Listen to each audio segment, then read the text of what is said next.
आज हम इतिहास के एक ऐसे शासक के बारे में जानने वाले हैं जिनके दौर को भारत का स्वर्ण युग या गोल्डन एज कहा जाता है, और ये नाम है चंद्रगुप्त विक्रमादित्य। पर यह सिर्फ एक टाइटल नहीं था, यह उस दौर की एक बहुत बड़ी कामयाबी थी। तो सवाल ये उठता है कि आखिर कोई भी शासक एक पूरे युग का निर्माता कैसे बन जाता है। मतलब ऐसा क्या था चंद्रगुप्त में कि उनका दौर इतिहास में अमर हो गया। इसी सवाल के जवाब में ही उनकी महानता का राज छिपा है। कहानी की शुरुआत होती है एक बहुत बड़े अपमान से।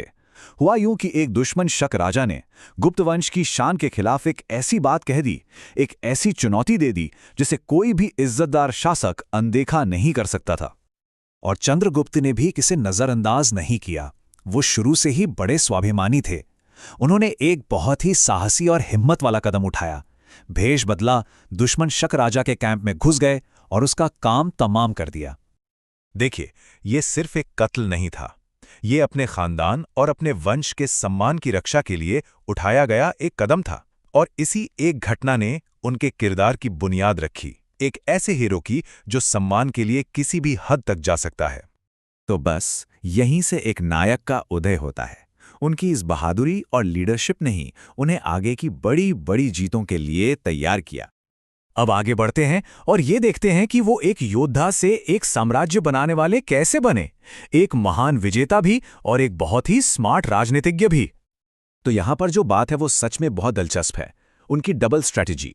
एक तरफ तो उनका पराक्रम देखिए, पंजाब से लेकर बंगाल तक अपने साम्राज्य को फैला दिया और उस जमाने के जो ताकतवर गणराज्य थे उन्हें हराकर गणरी की उपाधि हासिल की। गणरी मतलब गणों का दुश्मन। वहीं दूसरी तरफ उनकी डिप्लोमेसी भी कमाल की थी। वो जानते थे कि दक्षिण में सीधा कंट्रोल करना मुश्किल है, तो उन्होंने क्या किया, वैवाहिक संबंध बनाए, शादियां करवाईं और अपनी दक्षिणी सीमा को एकदम सुरक्षित कर लिया। ये ताकत और अकल का एक बेहतरीन कॉम्बिनेशन था। लेकिन देखिए, कोई भी साम्राज्य सिर्फ लड़ाइयां जीतने से महान नहीं बनता।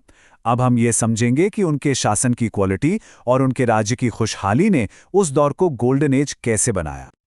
और ये कोई मनगढ़ंत कहानी नहीं है, इसका सबूत है उस जमाने में एक चीनी यात्री फाहियान भारत आए थे। वो चंद्रगुप्त के राज में 6 साल तक यहाँ रहे और उन्होंने जो अपनी आंखों से देखा वो ये था कि देश में शांति है, लोग खुशहाल हैं और सब कुछ बहुत अच्छे से चल रहा है। सोचिए, उनके राज्य में हर धर्म का सम्मान था।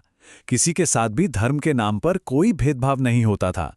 इतना ही नहीं, उन्होंने आम लोगों के लिए मुफ्त अस्पताल और मुसाफिरों के लिए आराम करने की जगह बनवाई। उनका राज इंसाफ और निष्पक्षता के लिए मशहूर था, और यही तो किसी भी अच्छे समाज की नींव होती है ना? गोल्डन एज का एक और बहुत बड़ा स्तंभ था आर्ट, लिटरेचर और साइंस का विकास। चंद्रगुप्त सिर्फ एक राजा नहीं थे, बल्कि कला को बहुत बढ़ावा देने वाले संरक्षक भी थे। ये जो नंबर है 9, ये सिर्फ एक नंबर नहीं है, ये चंद्रगुप्त के दरबार की दिमागी ताकत का सिंबल है। इसे नवरत्न यानी 9 रत्नों के नाम से जाना जाता था। ये 9 लोग अपने अपने फील्ड के मास्टर थे और ये उनके दरबार की शानदार प्रतिभा और बौद्धिक समृद्धि का सबसे बड़ा सबूत है। जरा सोचिए उस दरबार के बारे में। वहां महाकवि कालिदास जैसे दिग्गज मौजूद थे। चंद्रगुप्त खुद पढ़े लिखे लोगों की, विद्वानों की बहुत इज्जत करते थे और उनकी मदद भी करते थे। यहां तक कि उनके अपने मंत्री वीरसेन ग्रामर, कानून और पॉलिटिक्स के बहुत बड़े एक्सपर्ट थे। चंद्रगुप्त की इसी सोच की वजह से भारत का सांस्कृतिक विकास अपने पीक पर पहुंच गया। शासक आते हैं, चले जाते हैं, लेकिन उनकी विरासत वो हमेशा रह जाती है। तो आइए देखते हैं कि चंद्रगुप्त विक्रमादित्य ने इतिहास पर अपनी क्या छाप छोड़ी। उनकी विरासत आज भी कई रूपों में जिंदा है। विक्रमादित्य जैसा टाइटल उनकी ताकत को दिखाता है। दिल्ली का मेहरौली लौ स्तंभ, जिस पर सदियों बाद भी जंग नहीं लगा, ये उनकी टेक्नोलॉजी का सबूत है। और ये भी माना जाता है कि जो हिंदू कैलेंडर आज भी इस्तेमाल होता है, विक्रम संवत, उसकी शुरुआत भी उन्होंने ही की थी। और सबसे बढ़कर उनके शासनकाल को भारतीय इतिहास में स्वर्ण युग का एक स्टैंडर्ड बना दिया गया। तो यहां एक जरूरी बात समझने वाली है, कोई भी गोल्डन एज किसी एक चीज से नहीं बनता। ये पराक्रम से मिली सुरक्षा, अच्छे शासन से मिली स्थिरता, सहिष्णुता से मिला सामाजिक सौहार्द और कला को बढ़ावा देने से मिली सांस्कृतिक समृद्धि, इन सब का मिला जुला नतीजा था। और चंद्रगुप्त ने इन सभी पिलर्स को एक साथ मजबूत किया।